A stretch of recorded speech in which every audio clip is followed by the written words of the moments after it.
I've told everybody, hey, I love every part of this job. I love helping people. I love going to work every day knowing that we can make a difference. We are educationally and economically stronger today than ever before. It had been decades of neglect. And when that problem came to the forefront, we went to work on it.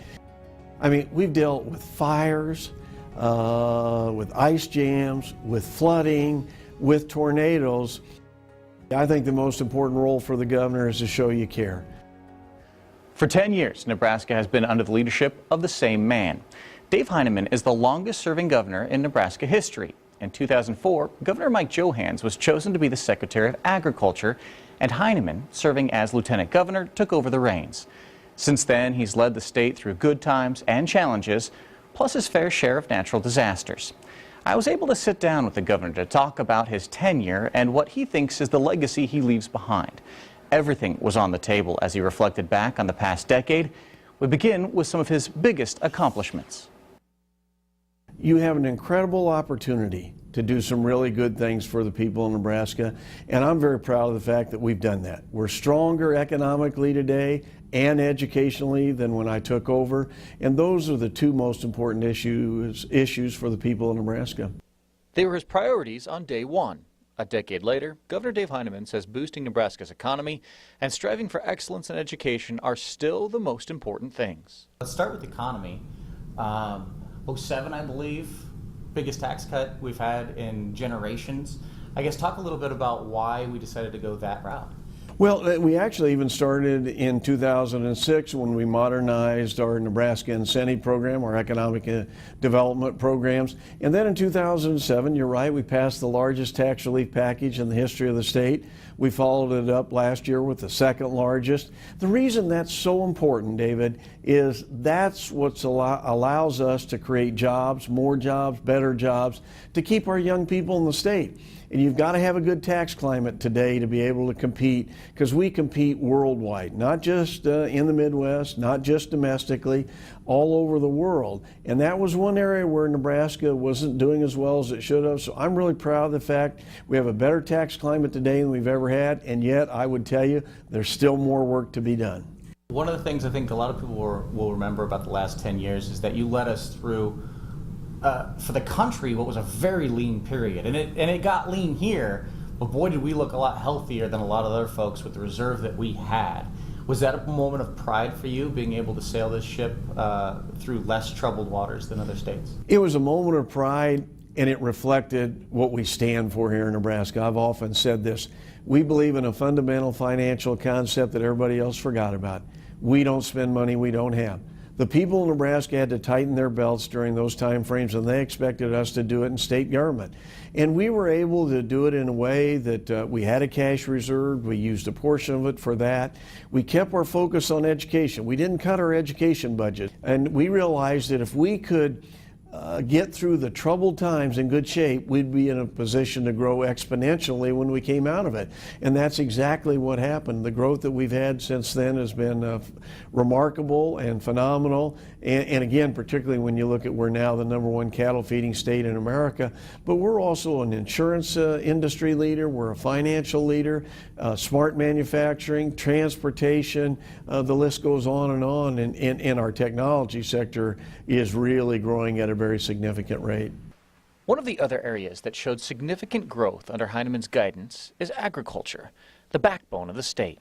The governor recognized that and made sure it was always a priority. When you look at Nebraska agriculture in general, it's all about exporting your products all over the world. We produce more than enough of our products, from beef, pork, corn, soybeans, go right down the list, than we need here in the state, than we need here in the United States. And the real growth in terms of people is all over the world. So I felt it was very, very important. I think we've done more than 10 trade missions now, 2 reverse trade missions where we brought business leaders and government leaders from all these countries all over the world to Nebraska for 3 or 4 days at a time. And that's made a huge difference. I've gone from Cuba to China. all over the world doing this. I believe it's important, and it's the reason agriculture is in such great shape today. We're the #1 cattle feeding state in America, #2 ethanol producer, the #1 popcorn producer. You have to focus on international trade, and in addition to that, we opened the first 2 ever international trade offices in Tokyo, Japan, and Shanghai, China, because those relationships are so important. How do you keep the edge there? Like, you just rattled off really great numbers and statistics. It would be easy to then focus your attention elsewhere. We're doing really good here. It seems like we've really kept an emphasis and an edge on staying a leader. For me, it's a determined and committed focus every day to not lose track of the most important priorities. And those are the education of our children and then creating jobs for our young people and middle-class families. Well, in order to do that, agriculture is the #1 industry in the state. It's the foundation of what we do. In 10 years, there is one topic that Governor Heineman has talked about the most, even above the economy. Educating the state's young people has always been #1. I knew this was an area that we should have high expectations. You know, if you work with young people and you set the bar way up here, they'll perform there. If you set it down here, that's probably where they'll end up. So we set the bar at a very high level. We were able to work with the State Board of Education to change the high school graduation requirements for the first time in 25 years. Every student now has to take 4 years of English and 3 years of math, science, and social studies.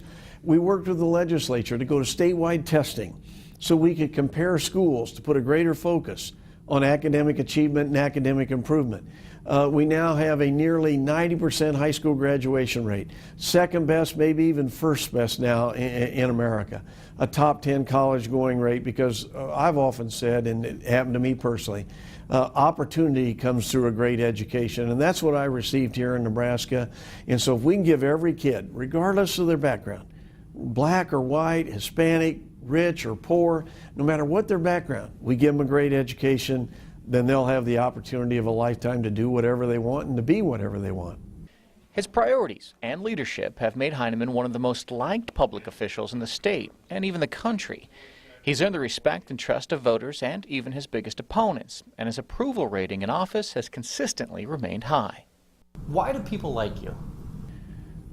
You know, I'm a Nebraskan like they are, and I think they like me, or at least I hear from them. #1, I'm very approachable. I listen, and I will give them straightforward answers.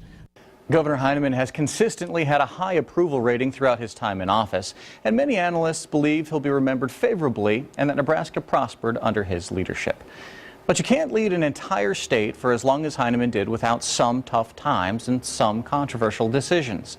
Up next, the conversation turns to some of the more challenging moments in Heineman's career, including deaths at a state home, child welfare privatization, and prison reform. Welcome back to our special look at the decade of leadership under Governor Dave Heineman. We've touched on some of the highlights, but not everyone always agreed with Heineman on some of his policies and decisions. In fact, there have been several major issues that have garnered significant criticism, from his choices in lieutenant governors to his plan to privatize child welfare. Heineman doesn't back away from any of those issues and stands by his record. Is there anything right off the top of your head that you look back and you think to yourself, I wish that would have gone differently? Hindsight's 20/20, I wish I would have done this. Or is it a no regrets type of a mentality? It's more the fact that when you're in a position like this for 10 years and you're head of state government, there are going to be times when mistakes are going to get made. And what I'm proud of is the leadership that we provided once those mistakes were made, accepting the responsibility, even though you weren't personally the one who did it, and correcting them, moving forward, making the situation better. One of the biggest problems Heineman had to respond to was abuse and neglect at the Beatrice Developmental Center. Investigators found a host of issues at the center, and the state decided to move residents into a more home-based setting. For many, the move proved to be too abrupt, and several people died during the transition. The patients eventually moved back under new leadership and a new structure. It had been decades of neglect. And when that problem came to the forefront, we went to work on it. And today we've made a lot of progress. And if you talk to the people who care about BSDC, particularly the families that have an individual down there, they feel we're in much better shape than ever before. Jody Fenner, the head of our Developmental Disabilities Division, has done a phenomenal job, along with all of our people at BSDC. So that's one, as I mentioned. A problem got identified, we took it head on, and I believe we're in better shape today than we've ever been. That may not be the case with child welfare, though. Heineman wanted to move the state to privatization. There were too few caseworkers, and kids weren't getting the care they needed. The governor hoped that private companies could do a better job. Instead, the companies pulled out of the program one by one. They said they weren't being compensated enough, and they didn't have the resources to handle the number of kids in the system. The state is still ironing out all the details on how to provide for children in the state's care. It's a public-private partnership. And what's been fascinating to me is that public-private partnership has worked in the Omaha area, but not down here in the Lincoln area and in the rest of the state. Now, part of the reason it probably hasn't worked in rural Nebraska, we just don't have enough community providers. But I was disappointed that it didn't work in the Lincoln area, because it certainly has in the Omaha area. So in order to move forward, sometimes you're going to have to experiment. Not every one of those situations is going to work perfectly. Then you adjust and move forward, and I think that's what we've done there. The big headlines the past year have centered around prison overcrowding and controversy. Mistakes were made, jobs were lost. Heineman took the blame for some of those mistakes, but says it's a complicated issue, one the new governor will have to tackle starting on day one. The key priority for the new governor and the new legislature is to talk about prison capacity issues. And the bottom line is, I don't think any governor or any new legislature is really going to want to build a new prison unless we really have to, because it's $250 million expenditure, and that's less money for education and job creation. So we're in the process of finishing up a review with the Council of State Governments. I think we can get into more community-based programs, better use of existing facilities and working with counties, for example, and then supervised release when the criminals come out, at least for the first 6 months, to hope they won't reoffend. So that's an area that we can make improvements, and I think we will. You took responsibility, you mentioned that, the buck stops here type of a mentality. However, you also mentioned that you're not alone in this. There's a whole legislative body that can be helping make some of these decisions. Is that something that you think needs to happen moving forward? Is that, yes, we have a new governor, but he can't make every decision. There has to be some help, some support? Well, I've tried to be very straightforward, because I think a few senators are trying to rewrite history here. They've said, well, we should have built a new prison. And I've reminded everybody, for the 10 years that I've been governor, not a single state senator has introduced a bill to build a new prison. Not a single state senator has introduced an amendment on the appropriations bill to build a new prison. So we're all in this together. Let's work together. Now, the other thing we need to recognize, it's just been a recent spike in prison capacity. Interestingly, at the same time that crime is down, our prison population is up. We need to take a serious look at what's causing that. The governor's critics have that same question when it comes to turnover in the lieutenant governor's office. Heineman has had 3 when most governors have only 1. Rick Sheehy left amidst a scandal involving late-night phone calls on a state phone. His replacement, Levon Heineman, stepped down after legal accusations from his sister. Is that the most frustrating question you may have had over and over and over, is what happened with these lieutenant governors, that type of a thing? I'm not sure quite how to answer that one, in the sense. Frustrating is a good way to put it. But let's look at each individual case. It was something personal that caused their resignation, not the work they were doing for state government. Rick Sheehy did a good job as lieutenant governor. So did Levon Heineman. They all occurred in a relatively short period of time. But it was all related to their personal behavior. And I've always said, when you work in government, the standards are higher. We've got to lead by example. And when you don't, then you're going to suffer the consequences. The governor said he never expected to make everyone happy all of the time with his decisions, and he appreciated working with his opponents who had differing opinions. But as the state's leader, he always did what he thought was best for Nebraskans. That attitude was never more apparent than when the worst happened. Heineman saw the state through droughts, fires, ice storms, and tornadoes that devastated whole communities. Coming up next, the governor looks back at some of the darkest moments in his time in office. Welcome back to our special presentation looking back at a decade of leadership under Governor Dave Heineman. So far, we've looked at the governor's best times and some of his biggest controversies, but it's been said that the true measure of a person is how they react in the worst of times, under pressure, dealing with disaster. Heineman had plenty of opportunity for that, dealing with fires, floods, and ice. He says those were some of the most memorable times in office. It's been one of the most challenging and yet the most rewarding. I mean, we've dealt with fires, with ice jams, with flooding, with tornadoes. And the reason I say it's one of the most rewarding, because as governor, you've got to lead. You're generally there within 24 hours, showing the people that you care. But it's really the response of our emergency responders who do an incredible job, our citizens. And, you know, I use Pilger as an example. Here's a community of 300 people. The first 2 weeks after Pilger occurred, 2 tornadoes hit it. We had 1,500 volunteers show up every day, 5 times as many people who live there. That's what our citizens do every single day. And like I say, when I went out to these responses, I was so impressed with how communities responded, the emergency first responders, the volunteers. Did any of those times catch you off guard? Not really, and let me explain why. I'd been the lieutenant governor for 3 years, director of Homeland Security in that job, and I saw the capacity that we build up. You know, and some people ask, well, why do you train all the time? Why do you practice? Well, you practice and train for when the real thing occurs. And I'll never forget the time when we had those wildfires in northwest Nebraska. We went up to Harrison. Now, Harrison's about as small as community as you can get in this state in northwest Nebraska.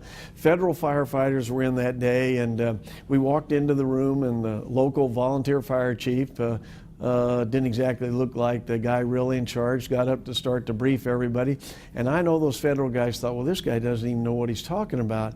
And it just took about 2 minutes into the presentation. They looked at me and said, wow, he knows everything there is. We'll just take his lead and do what he wants. So again, I had seen our people in action. I knew who they were personally from my days as lieutenant governor and governor. And so in that sense, I wasn't caught off guard, and I had great faith and trust that they could get the job done. There's obviously some organization that you do as governor in a situation like that, but a lot of your role there is just to be there, I think. Provide that rock of sorts, someone for them to look to. Do you see it that way? Is a lot of your role in situations like that? Absolutely. I think the most important role for the governor is to show you care. To be able to walk around the community, to talk to those who just lost their property, their home, and make sure that they understand that we're going to be there to help them, that we'll bring in the federal and state resources to make that happen. Heineman says being there for Nebraskans is one of the parts of the job he will miss the most.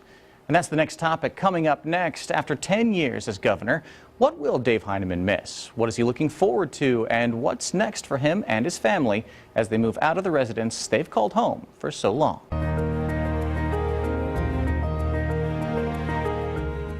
Welcome back to our special presentation looking back at a decade of leadership under Governor Dave Heineman. We've gone through all the big decisions, the highs and lows, but what about the life? For 10 years, Heineman and his wife, Sally Ganem, have called the governor's residence their home.